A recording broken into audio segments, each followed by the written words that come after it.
Welcome back to another technical deep dive here in the debug zone. Today we're tackling a big question and breaking it down with insights from other users. Hopefully this clears up some misconceptions and helps you get the answer you need. So buckle up, stay a little curious, and let's jump right in.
And that's a wrap.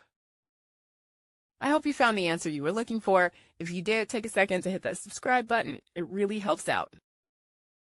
And let me know in the comments which solution worked best for you. See you next time in the debug zone.